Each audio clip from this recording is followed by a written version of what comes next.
Here we are, Sunday lunchtime, and the Indian forces are pressing the British quite hard on this end of the table. There's been a lot of fighting here. A lot of cavalry's been seen off.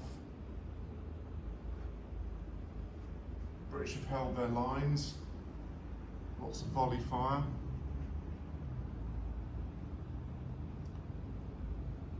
British dragoons charging into the warband. The little arrow means that these guys won the last melee. We're following up.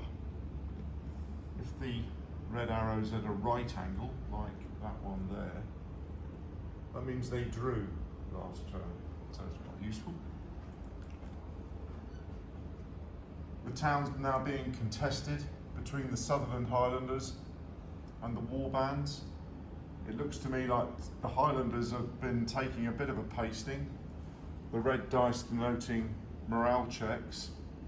So this battalion's going to have to take a morale check, and those chaps over there, I don't think they've got any hits on them at the moment. They've drawn the combat, so they must have some hits. I can't see. Oh, there's the dice on top of the hill, top of the building line. So they've taken 3 hits, as have the guys behind. These chaps are untouched. Lots of exchange of fire across the centrepiece. The artillery playing quite a part. There's those little Empress miniatures. Well, not little, they're very nice sculpts. Paul Hicks, I believe, all available from Empress. There's the Indian cavalry. Some of the war bands falling back there. These chaps did rather well, pushed through the line, driving the British infantry before them.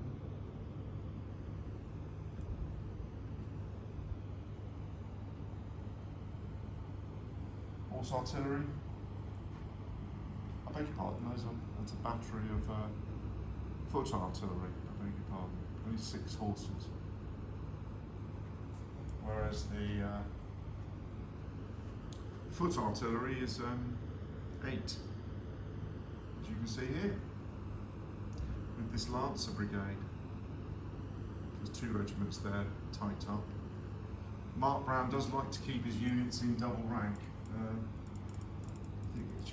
I think Mark forgets, and then until the bounce through happens, and then he'll separate them again. But they're dealing death to these poor chaps. There is some exchange though, because this battalion on the right's lost 2 casualties.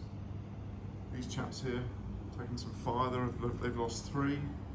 The colour die on the card is the makeup of the brigade, and the dice denotes that this unit's moved, that brigade's moved, it's had its action. And what we're doing for this particular battle is we're drawing a die from the bag, and if the die drawn is red, then in that turn the British have the initiative, and they move first and fire first, etc., and charge. And if it's black, if it's white, then it's an Indian move, and so on and so on for the turn. So quite straightforward. There's a Sikh brigade moving forward with its cavalry support. So the cavalry managed to clear out a lot of the Indian cavalry that was in this region. The town is still held, the village is held by the Indians, and the Indian troops along the back here are holding the centre still. Lots of exchange of fire with the guns.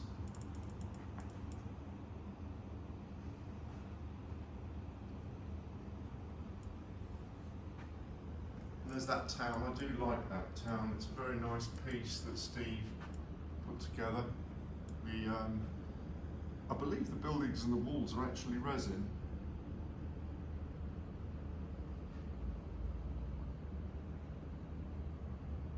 There's that foot battery. Another one there with its limber. I do like a good limber. think I need to get some of that sorted out from the Napoleonic stuff. Anyway, so these guys are now pushing forward. The troops in front of them are withering away. The Indians do have a reserve brigade, so I'm wondering if they'll look to plug this gap or take advantage of the, you know, the good work that's happening on this left flank. That remains to be seen.